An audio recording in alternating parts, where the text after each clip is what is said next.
This conference will now be recorded. Good morning, everyone, and good evening as per time zone. I hope I'm audible and you guys can see my screen. Can any one of you confirm that? Yeah, we can see your screen and Uh, able to listen. okay, perfect. Okay. See, so in the last session, we went over the course, the how we're gonna start, how we're gonna go about this course. So I'm gonna just touch base on that same thing.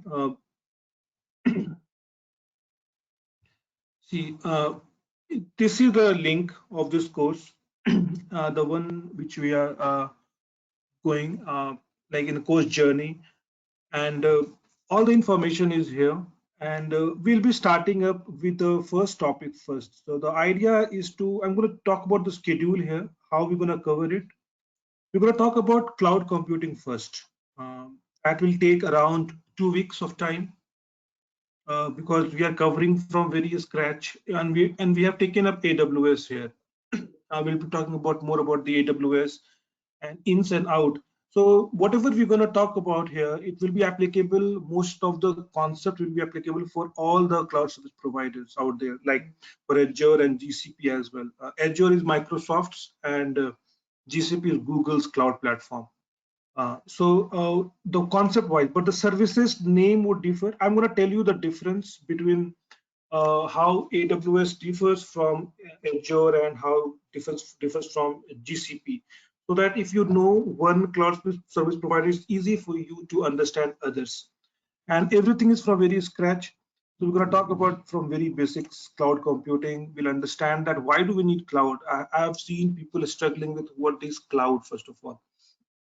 We'll get that cleared. Once we are through with these cloud concepts, we'll be taking up Linux command line here. Because to get started with microservices and container engine, container orchestration engine, we need to know basics of Linux and shell scripting. Shell scripting is not that required, but the basics of Linux is very much important. So we're gonna talk about Linux command line after that. We're going to talk about from very basics again, how to do directory navigation, how to get system information. If I ask you what is the disk size available right now, what is the file permission, what is the directory permissions, how to archive a file, how to do directory navigations, like things like that, how to check for processes, how to how to search for a word, how to replace a word in the VI editor. So we're going to talk about a lot of things here, the basic stuff which is required. So we're going to take here around 3 to 4 sessions, mostly 2 to 3 sessions we're going to take here, just touch base on the basics. And then we'll start with the microservices here. We're going to understand why do we need microservices, what is the importance of it, and where do we host this microservice, what is the runtime environment for microservices. Then we'll look into, so that will take around one or two sessions. We'll look into the container engine, which creates which creates container, and where the microservices are hosted, right? The runtime environment for microservices are containers. So we need to understand how do we create containers first of all, what are container engines out there, and then once we understand, we will talk about the Docker here, how to create containers using Docker. We're going to talk about a lot of other stuff in Docker, because Docker is very popular container engine. We're going to talk about Docker volumes, how to create Docker image from Docker file, and how to use Docker Compose to create multiple containers at once. We don't want to do it one by one. We would like to create multiple containers at once. So we're going to use Docker Compose there once. So that will take around 3 sessions here again. And then we'll go with Kubernetes. The most complicated and the lengthiest topic is Kubernetes. We're going to start from very basics, and we'll understand the concepts around Kubernetes. Why do we need Kubernetes? And we'll talk mostly about the EKS. The EKS is the AWS offering. All the cloud service providers whether it's AWS, Azure, or GCP, they have implemented Kubernetes is an open source, and Google has donated. It's from Google. Google has donated Kubernetes to CNCF, Cloud Native Computing Foundation, and now it's an open source technology. You can use it, you can install it.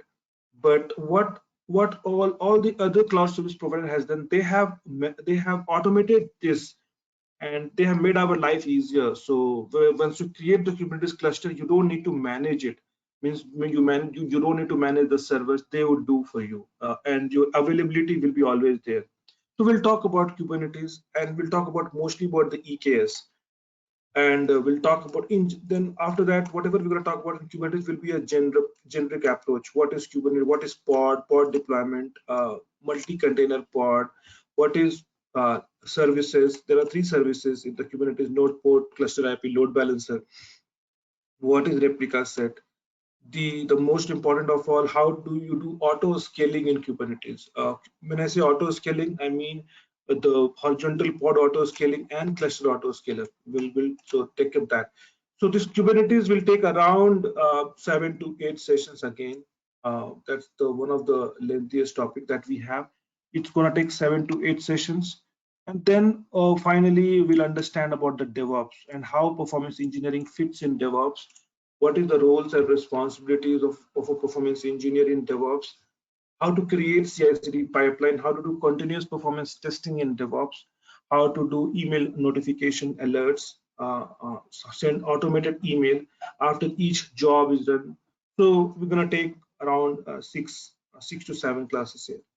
So if you calculate all these things, that will come around 40 sessions. Okay, 40 sessions, because we're going to take just 1 hour every day, 7:30 to 8:30 a.m. IST. So that will take around 40 sessions to cover everything. And we'll be practicing everything. It's not theoretical things. We'll be practicing everything on the cloud console. We will be provisioning a cloud account, as I told you yesterday. So everyone, I request everyone to create this account. It's a free tier. You don't have to pay for anything. Initially, they charge some 2 rupees or $1, depending on the country you have. You're trying to create this account. Once you have the account, we'll talk about what to do first and how to go about this. Similarly, like the way we have for AWS, we can also create an account for Azure and GCP as well for you to learn parallelly. If you would like to learn things, we can also create an account in Azure as well. That will mostly depending on you, your interest, but I'm going to focus mostly on AWS, and I'm going to tell you, I'm going to guide you how things work in Azure and how things work in GCP. So the basic concept is same. See, if you're going to create a server here, we use basically EC2 instance. That's the service, the most popular service is EC2, Elastic Compute Cloud, we call it. If you come to Azure, we have something called virtual machines. We go and create virtual machines here. Okay, if you go to all services, and if you just click on virtual machines, you can create the same thing. So whatever you saw, whatever we referred EC2 in AWS console, we are referring to the same thing in as virtual machines. Only the name has changed, the UI has changed, but the concept remains the same. You have to basically, it is going to give you a server. So it's expired for me right now, Azure. When you have Azure, it is only valid for 30 days. After that, you have to have a subscription. So that is why you are not able to see this. So I need to buy a subscription, and I can just start with this, I think. Yeah. And then same thing for GCP. EC2 was the word there in the service was in AWS, then virtual machine was in Azure, and in GCP there's something called compute. Okay, so if you go to home, and if you can go to just create an instance compute engine, that's called compute engine here, and you can provision a VM instances here. So only the name has changed across all the cloud service providers. I'm going to walk you through. I'm going to tell you the difference between all the cloud service providers, the name, what is the name in this, what is the name in that.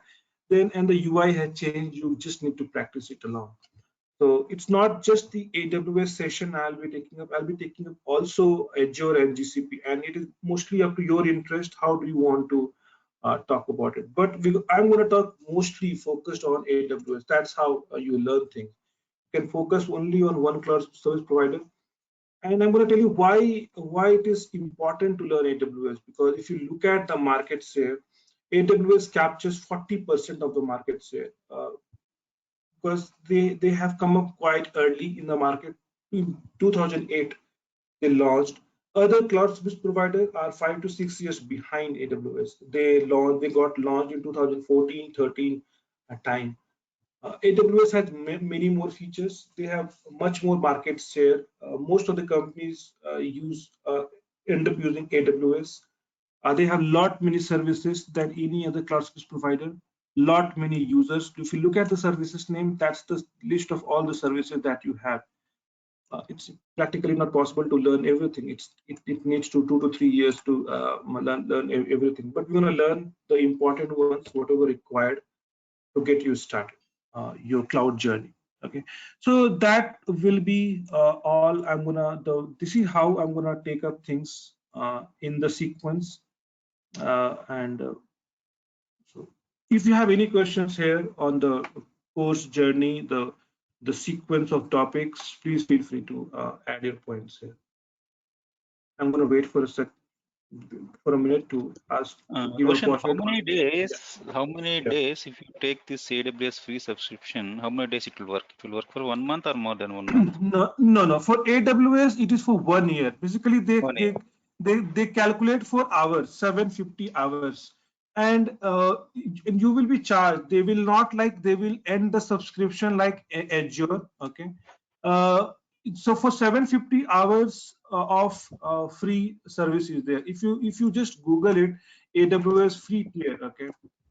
They will tell you about how many hours you have it. So free tier, or if you just type it was free tier, you're gonna see what all you have it, how many hours, and for 1 year it is valid. Okay, so 12 months free, and it is 750 hours. So you're gonna not 750 hours of EC2 instances. So you can just work on this. Yeah. Okay, got it. You will not have problem in AWS. Yeah. Only thing is that I'm going to tell you that if you're not using the resources which you are creating, stop it. So that you don't unnecessarily building it. You can creating a virtual machine, creating a database, creating a storage. It's a cakewalk in cloud. Okay. You don't need to have it always running. If you're not using it, better stop or terminate it. That I'm going to tell you in the regular sessions. Okay. Okay, understand. Sure. Any questions? Okay. Feel free to have any questions, any clarification required. We're gonna start with our first topic without wasting any time.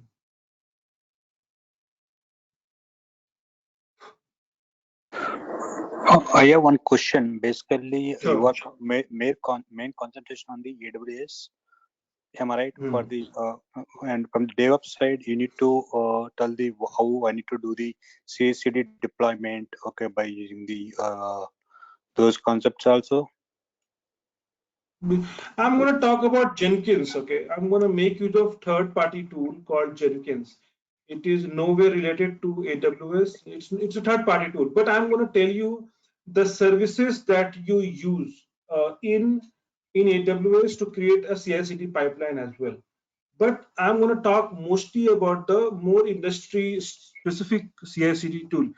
CI tool is the most popular CI tool is Jenkins. I'm going to demonstrate CI/CD pipeline using Jenkins, but at the same time, I'm going to show you that if you do not use Jenkins, what AWS has to offer you while creating CI/CD pipeline. That also I'm going to tell you. Yeah, because nowadays in the market also, every day in DevOps, the tools was changing, am I right? Yeah, basically from the automation, there are so many tools, even performance, there are so many tools for the CI/CD pipeline. So that's what we need to look on, what are the tools we need to leverage from the CI/CD pipeline. Okay, that's what we are looking for. So do you want to cover like that? See, yes, see, if you look at I cannot cover the entire list of tools they use in CI/CD pipeline. Our main focus is to understand CI/CD pipeline. Okay, I see, I understand my audience is a performance tester engineer, and we are trying to uplift our knowledge to cloud, microservices, Docker, Kubernetes, and CI/CD pipeline, and in DevOps. And in considering that in mind, we're going to demonstrate using a third-party tool, Jenkins. We're going to take, and if you do a survey, around 50% of CI/CD implementation, more than 50% is on Jenkins. Everyone uses Jenkins more. But all the cloud service provider, what they have done, they have their own service also. Like AWS has code pipeline. Okay, they have this service. What in Jenkins, you can use a plugin for a pipeline. You can install a plugin. But what AWS is doing, they are giving you a service called pipeline, and then you can create a pipeline here. And see, by in the source where you store the repository, I'm going to show you GitHub. Okay, but what AWS has to offer, they have code commit. It is similar thing as GitHub. I'm going to show you, I'm going to store things in GitHub. It's a third party tool again. Most of the implementation, around more than 50% of the implementation are in GitHub, still GitHub, because GitHub happens to be the most popular source code repository tool. I'm going to talk about GitHub, but I'm going to tell you that code commit AWS has to offer, and it is similar to GitHub. Okay, same thing for code build. Code build is something you use like a Jenkins, and AWS has to offer code build here. And for deployment, again, you have in AWS, you have Beanstalk, you have CloudFormation in AWS. So see, it will be a mix of both AWS as well as third-party tool. I'm going to cover here in CI/CD pipeline. Okay, got it. Thank you. Yeah. Sure.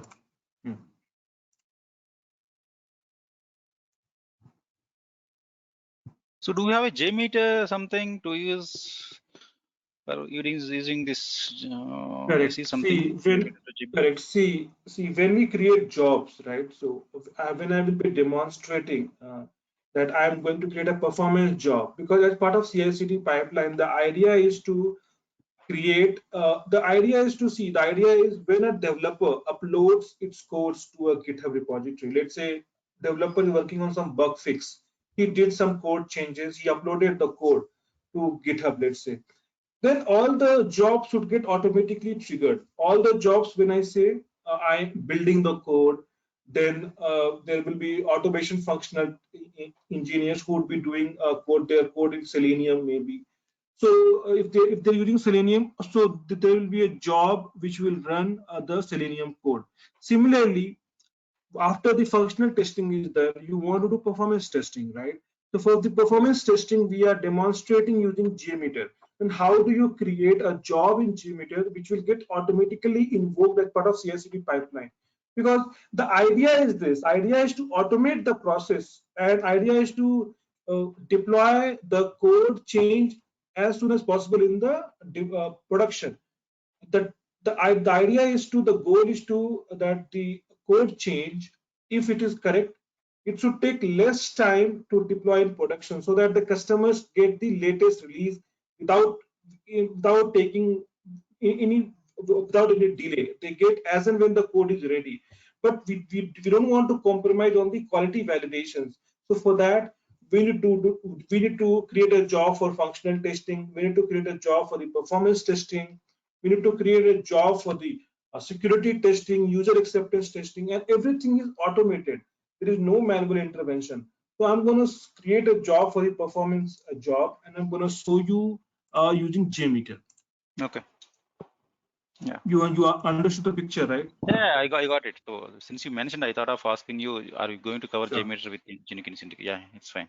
Correct. JMeter with integration. Yes, I have not talked about JMeter. I'm going to talk about the integration here. Yeah. Okay. Yeah. But I will be demonstrating that. I will be taking a script and how the script will be invoked automatically. We're gonna talk about that.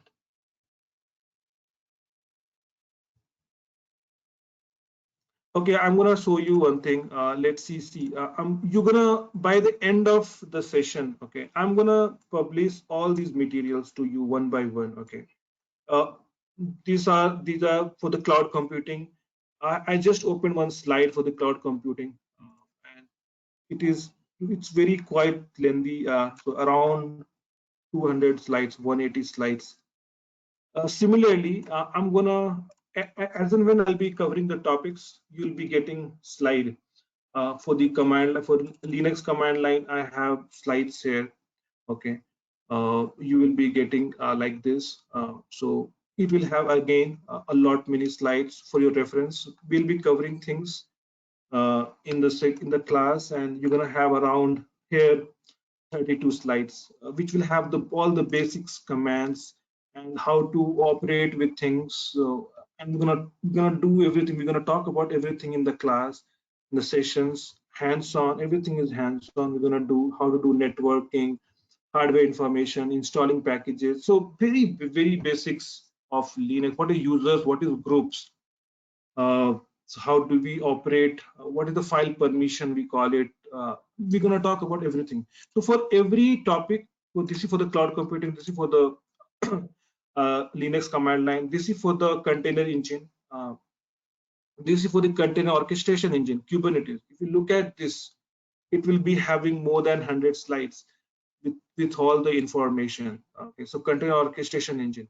So you're gonna have, for every topic, you're gonna get this kind of slide, and I'm gonna refer these slides while in the session. It's having around 100 around 100 slides, Kubernetes. So similarly, I have for the Jenkins. If you look at for the Jenkins, what I cover is like this. So it should also have around 70 to 80 slides. Let me just have a look into that. Yeah, so around 60 slides it has.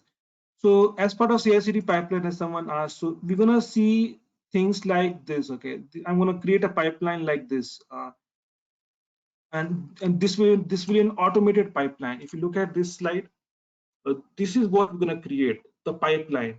There will be something called in the GitHub. Then there will be a job which will build our website. I'm gonna talk about Docker engine here, using a Docker and using Docker file. I'm gonna deploy a web server here, and then once I have got an environment, testing environment, I have got like, I need some environment to test, right? The developer has pushed something to the GitHub, but I need a environment with the latest and the greatest code. So I'm going to deploy this code to some testing environment, and then I'm going to run my JMeter job. And then if my JMeter job passes, then only I'll be pushing my code to the production. So this is what I have taken from the live session, and we're gonna do this in the Jenkins. And the idea is that only the manual activity is developer pushing the code to GitHub. The rest, all the jobs will trigger automatically. And whether the code is getting deployed to production or not depends on your JMeter job or building your new code.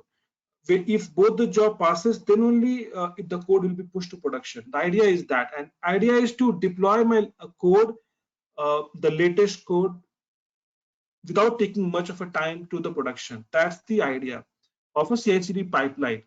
Basically, we are doing the same thing in Agile also. We do the same thing, but we do it manually. There are automation engineers who do automation testing. We receive an email, okay, functionally we are good.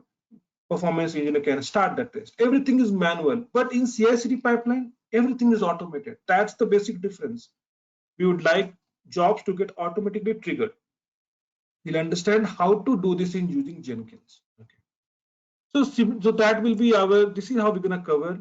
I'm gonna share a lot of code to you, Kubernetes commands, There will be a cell, some cell scripting to capture CPU memory and other things. We're going to talk about a lot many cell scripts as well. There will be a lot of YAMLs here in Kubernetes. We use YAML manifest file.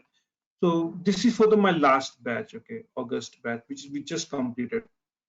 So this is the same thing. I'm going to create a drive in Google. We'll call this October batch, and we're going to keep using all the information you're going to get by the end of the session. So that's how we cover things. Do you have any more questions, or we can start with the first topic? I do see a question. I think, yeah, we can start here. Solidity. Practice on Jenkins, Docker, Kubernetes. Would you be sharing any AMIs to spin up? You will be creating AMIs, okay? Bhaskar, you will be creating AMI. You will be creating servers. We all will be creating.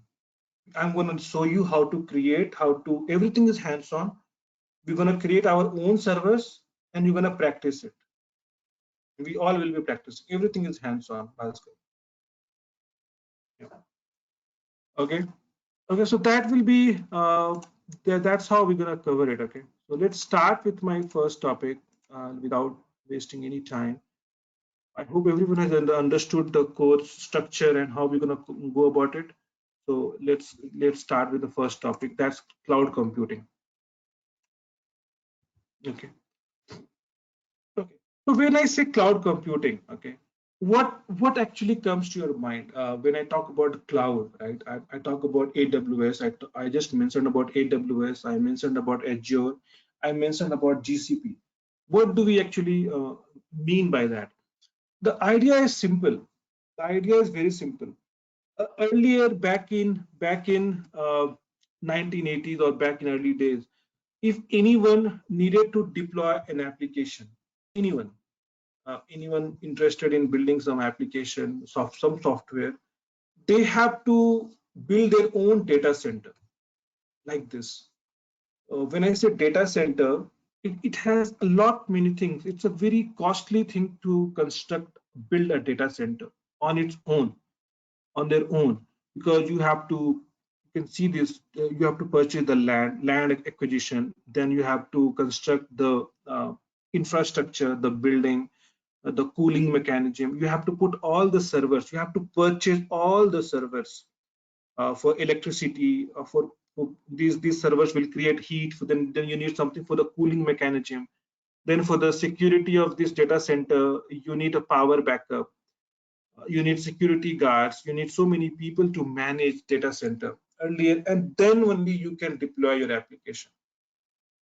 This is what used to happen earlier. Still it's happening. If anyone is trying to create a data center, they have to go through the entire process, and it's a very costly thing. Not everyone can afford this. Then let's say today, if I have an idea, let's say I'm inventing something like Flipkart.com or Amazon.com, some retail application. I have some idea. I want to build my software. Now I need servers. How can I get it? Do I need to build a data center first to get my servers? What I can do, I can purchase few hardwares. That's good. I can purchase some hardware and I can use it my home. I don't need, because let's say I'm starting up, I don't need much of an hardware. I just need few servers. I can purchase it. I can set up in my home only. I can purchase some power generators, whatever, anything. I will do it, but I will make sure it's always running good. But let's say I have grown, my business is successful now, people have started to use it, and I'm getting a lot of traffic. Now I need to again increase the number of hardware resources. I cannot manage in my home, right? I cannot manage it on my own. I will have to, it's like a mini data center, basically. I'm talking about, when I'm talking about maintaining in home. Again, if more the hardware, it will create a lot of heat. You need to do a cooling mechanism. There are a lot many things. You have to do a maintenance. You have to maintain a proper temperature of the servers. So lot many things. Basically, it is not practically possible for everyone to create a data center, set up the data center if anyone wants to host the application. So what is the option I have? Now I cannot set up a data center, but I have to deploy my application, my software.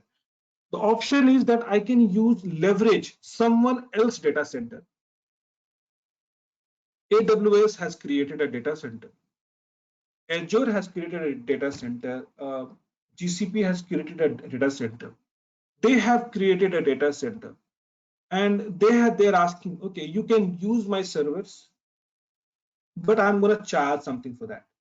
Perfectly fine. I don't have any problem in paying some amount, their maintenance and their cost amount, because setting up a data center is huge money is required, a huge costly thing.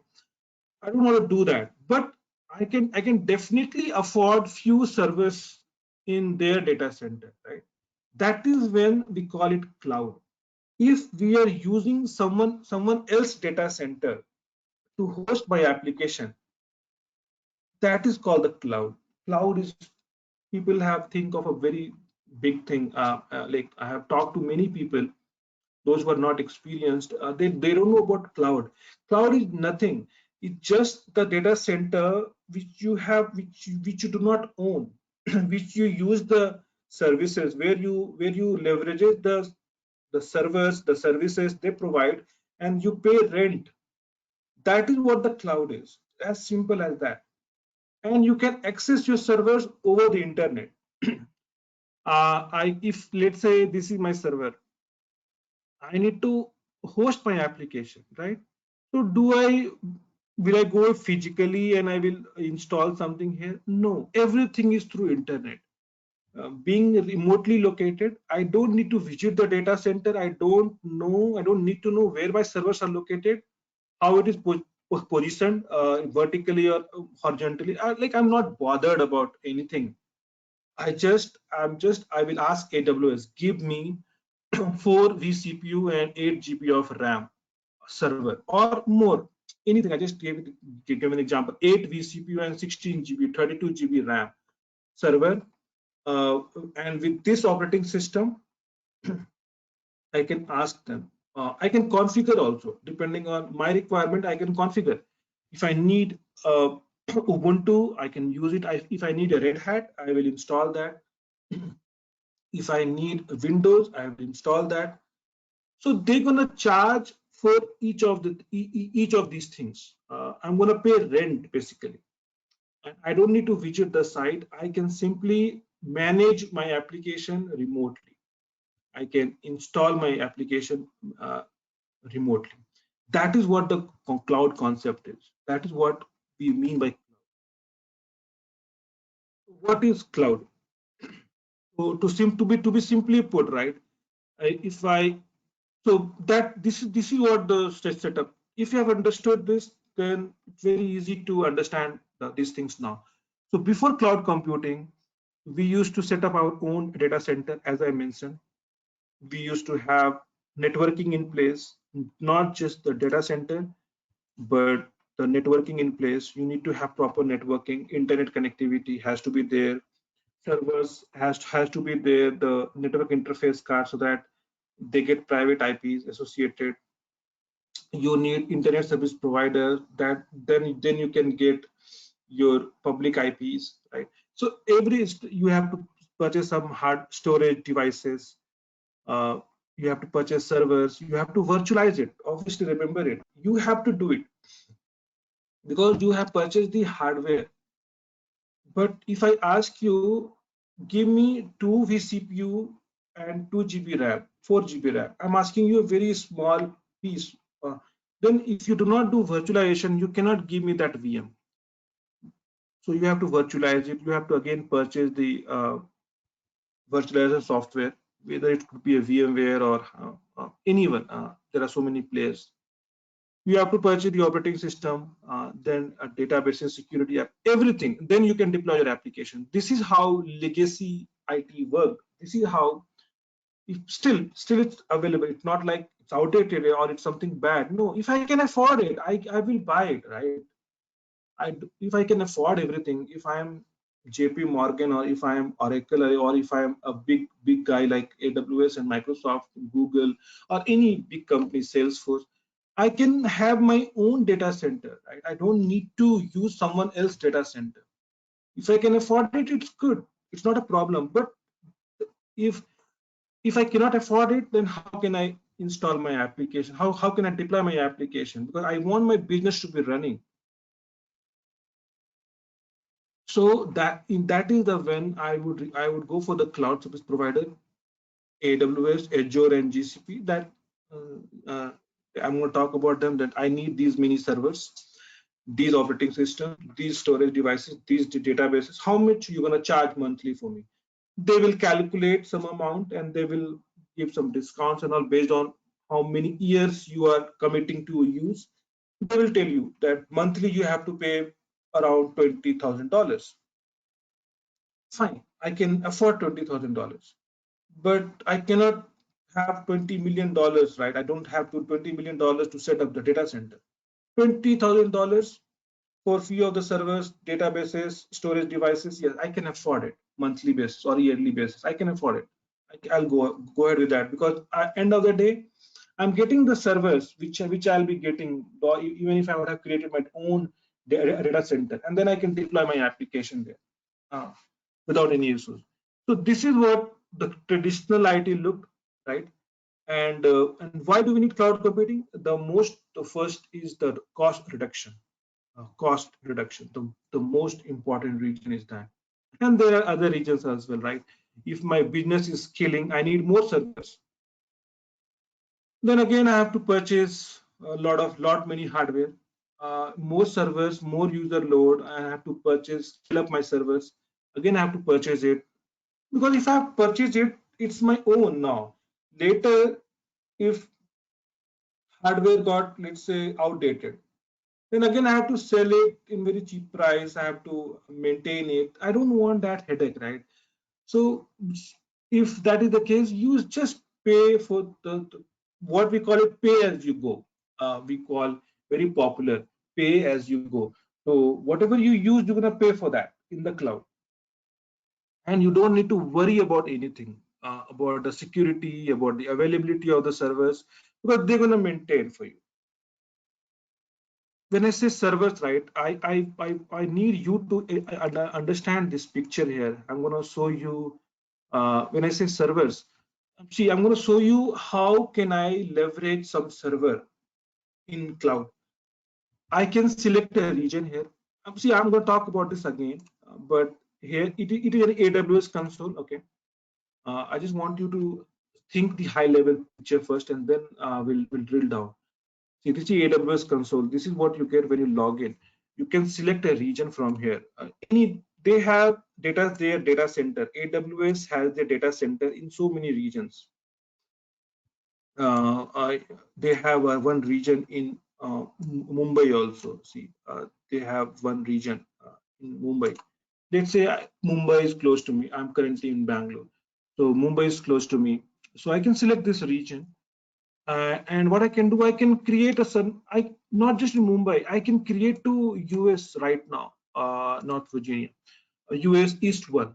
I can connect to that region, and I can have the resource, the server getting created in US East 1 region without me being there. US is far from me, but over the internet, sitting remotely, located remotely, I can create server there. You know how I can create? I can just click on EC2 instance. This is what they are providing, that you can access the cloud, my servers, what AWS is telling, all or any other cloud service provider, that I'm giving you this cloud console. You get access to this, and then you can create anything, anywhere in my data centers. I'm going to charge something for that. I'm perfectly fine with that. For them charging me some amount, I can launch an instance. What do I need? I need to use, let's say I need to use Red Hat. I'm interested in purchasing this operating system. I need to have Red Hat. Okay, good. So my operating system is selected now. It's customizing. Okay. So I'm customizing everything. Everything is available there. Everything is buffet. All the food items is there. But now you're gonna decide what you're gonna eat, how you're gonna eat, right? So that's how it is. I have selected my operating system. Good. Now I am interested in, let's say I need 4 vCPU and let's say 16 GB RAM. I need this. I can select T2.x large. I can select this. Okay, so I've selected the operating system. I have selected the resource for vCPU and 16 GB RAM. Most of our laptop are like this configuration, right? Or 8 GB, 8 GB or 16 GB RAM also, and around 4 CPU. They're the same thing, right? 4 vCPU and 16 GB RAM is, that's how most of our configuration, a laptop configuration looks like. I can select a region here, the network. In one region, there are multiple data centers. Okay, I can select any data center here. In this region, US East 1 region, there are 6 data centers they have. I can select any of the data centers and I can create my servers. I can add a storage disk, right? In your laptop, you have something called disk, right? So that's what I'm talking. I need, let's say I can mention I need 500 SSD. Have all the options. SSD, there are some higher performance option as well. You have something called IO1. This will having this much of input output per second. You can more throughput, you will get it. So let me just look SSD. So I have selected operating system. I have selected my CPU. I have selected my RAM. I have selected my disk. Everything I have selected. I have selected my data center also. Which data center I need to create the servers. And I'm located here so far from US, and I'm creating a server in US. That is what the cloud is, the power of cloud. And I can just give a name. I can secure. I can give the security is also there. Who will have access to my server? I'm going to talk about these things. Okay, I'm going to just show you the high level. I'm just my intention is to make you understand the high level picture here. I can mention that only port 22 is enabled. Port 22 is only for the SSH. Only you can log into, you can do SSH only using PuTTY or mRemote or Movaxter. There are so many softwares. Okay, you can PuTTY into this your server, and you can work. You can install whatever you need. You can deploy your application. You can install your web server, your databases, your application server. You can configure anything. You can configure load balancing. You can configure auto scaling group. You can have Kubernetes implementation. Everything you can do it. I'm not going to create it right now, and I don't want to unnecessarily build. I'm going to create it. I'm going to create it later, but I just wanted to show you this is how you leverage this cloud. So over the internet, I have all the options, not just EC2 instances. I have databases also. If you look at databases option that they have, if I go to RDS, relational databases, I can create RDS, not just relational databases, the non-relational databases as well. I can have DynamoDB. I can have your like MongoDB setup, your document DB. I can do it. So MongoDB, same thing as document DB. If you do an RDS, so not just servers, but the databases, the storage, everything you can get it remotely. That's the idea. And again, it's a managed service. You don't need to install any database. It's a managed service. They are making our life much easier. Okay, they are automating everything. You don't need to install database. You know what I mean. You don't need to install. I can directly select that I'm interested in. There are so many options in the relational databases. I can go with Aurora, that's Amazon's product. I can go with MySQL, MariaDB, PostgreSQL, Oracle, Microsoft SQL Server. I can go with Oracle. I can select which version of Oracle I'm interested in, enterprise version or standard edition version. I can mention, yeah, I'm interested in 19C. That's the most popular. the latest one. But if someone wants, no, I'm okay with 12c, you can very much select 12c. So this version you can select, and you can production scale or testing environment, whatever, and then you can mention how much you need the vCPU, the RAM. You can configure this. You have all the options that you can select 8 vCPU and 32 GB RAM, or 4 vCPU 16 GB RAM. You have the option what type of disk you need, SSD you need, or what type of disk you need. The throughput, how much the reads per second you need, input output per second. IOPS you can select whether you need auto scaling or not. Let's say automatically, if whatever disk size you have, let's say 1 TB or 5 TB, whatever, if it gets exhausted, do you want to automatically scale it? Yes, I would like to automatically scale it. See, everything is, see, earlier we used to be so mindful of things while creating a database, but here they're asking you all the options, and then at last you are gonna end, they're gonna charge you some monthly basis. Okay, there will be some cost depending on what your disk, your compute, your RAM, and depending on everything, they're gonna charge you some amount, uh, and on the monthly basis. And if let's say you click on create, it will take some time, and you don't need to create. It will create a database for you. You don't need to install Oracle database the way you used to do it. Everything they would do for you. That's how we are living in this phase, world where everything is automated. They are automating everything, but we need to know how to use it.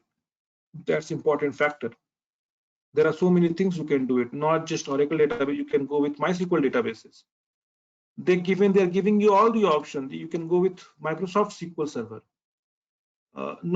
It is not just the databases, but you can also go with storage. If you like to, let's say, if you want to use something as the disaster recovery, I have an on-prem environment, and I'm looking for, let's say, I'm looking to store something. I have around tens of petabytes of data, let's say, and I need to store something. Again, I don't want to purchase the hardware, but if I purchase the hardware, I have to find a place to keep it and maintain it. What I can do, I can approach this cloud service provider. I can ask them, do you have something for storage? Yeah, they would yes, I have. You can use Amazon S3. I have S3. Symbols, if you just type S3 here, it will come. So S3, this you can store it here. This is the storage, one of the storage services. You have other storage services like EBS and EFS as well, but S3 is the most kind of, you can store anything. The entire Netflix content, whatever you see, all the movies, series, and whatever content, everything is deployed on S3. Everything is stored on S3. Your Amazon Prime videos, everything is stored on S3. They call it like you cannot exhaust. AWS claims that you cannot exhaust my storage. No one has able to exhaust the complete storage of S3. They are the bigger players, Netflix and Amazon Prime Video. They have not able to exhaust. There are some other players like you must have heard of NASCOM, right? In US there is an exchange, NASCOM, NASDAQ. Yeah, they have their own, if all the data, because they have to maintain a lot of data, right? Because a lot of trades happen there, and they have to maintain which trade, on which day, how many trades happened, who purchased, who sold the shares. They keep all the information in S3. In S3 also has been having multiple flavors like S3 Glacier for cheap storage, for archival storage. We'll talk about those things. So my idea was to show you that you can get everything. You have everything at your disposal. You just need to use it. They are coming into the cloud service provider. They are into machine learning as well. You can look for the SageMaker here. So everything would be in the cloud. That is the present, and that's going to be the future. Everything is cloud. They started with 3 services. AWS, they started with just 3 services: EC2, S3, and SQS. These services, and now look at the number of services they have it. Same thing goes for Azure and GCP as well. They started with few services, and look at the services now. They have a lot more services. Okay. Back to our. So I hope you understood today what is cloud. What do we mean by cloud? So this is what used to happen if we are setting up our own data center. But why do I need cloud, right? Because I don't want to maintain the hardware and the resources on my own. So cost reduction, the most important feature, the reason why do I need cloud computing? Scalability, yes, because if users will scale, I would need more servers. I don't want to again keep on buying the servers, and because if I'm not using it again, I have to maintain my servers. It's not like if my few servers, I have purchased additional servers, right? And if I'm not using it, it doesn't mean you are saving something. You have already purchased it. You have to maintain it. Disaster recovery. There are many companies, though they have their own data center set up, but they are opting for cloud services now for the disaster recovery. They are storing something in the S3, storage services in cloud. Data security, yeah, it is secure. Data is secure. You have many features to give you security. You have IAM. I'm going to talk about that. I don't want to overwhelm you by talking right now. You have many things, services to offer in cloud to give you a security. Mobility, yes, control, automated software updates, everything. You don't need to manage. You don't need to do software updates on your own. They're gonna do it for you if you use cloud service provider. So simply put, what is cloud computing? Very simple. Cloud computing is computing based on the internet. That's the simplest definition you can get. Everything is on the internet. You don't need to do. You just need a laptop, a computer, and internet connection, and you can do wonders. You do not need to worry about setting up data center and doing a lot of other things. You just need to think about your application, your business, your software, and you can deploy it. You will get the servers, you will get the storage services, you will get the databases, you will get everything. Everything is there. Yeah, you'll be paying some rent, obviously. They have invested so much. Obviously, you have to pay some rent, but that's how it is. Okay. So cloud is using virtualization. Yeah, they are using virtualization and automation to provide users with self-service computing products that provides infinite scale at low cost. Infinite scale at low cost. That's very important. There is no limit. If today, if your user load is 5 users and tomorrow your user load is 5,000 users, you don't need to worry. Infinite scale. They will give you resources. They will charge you, but they will give you resources, and you can manage your 5,000 users load also. The more you use, they will give you more discount. So yeah, this is how it works. Low cost. They have opened this business. Okay, they have the hardware, they have the data center. You're gonna use them. Obviously, you're gonna pay. Same thing happens everywhere. On-demand self-service. When you demand, you will get it. And self-service. You don't need anyone else to take help, right? If you need this server EC2 instance, if you need databases, if you need storage, you can get on your own. You don't need the self-service, on-demand self-service. Rapid elasticity. Yeah, you can grow your servers as and when you need. Resource pooling. Yes, resource pooling.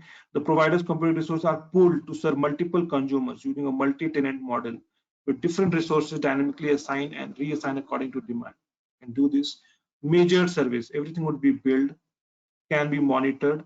Even you can do it. It's not like they would charge unnecessarily. They will tell something else and you will tell something else. Everything is monitored. You have monitoring services also. Resources usage can be monitored, controlled, and reported, providing transparency for both the provider and consumer of the utilized service. Broad network access. Capabilities are available over the network and accessed through standard mechanisms. So this is what I wanted to cover today. I hope you guys have understood what do we mean by cloud. Yeah, we're going to talk about other things again, advantages and other things tomorrow. I just wanted to touch base on this cloud concept. I hope everyone has understood. Let me know if you have any questions.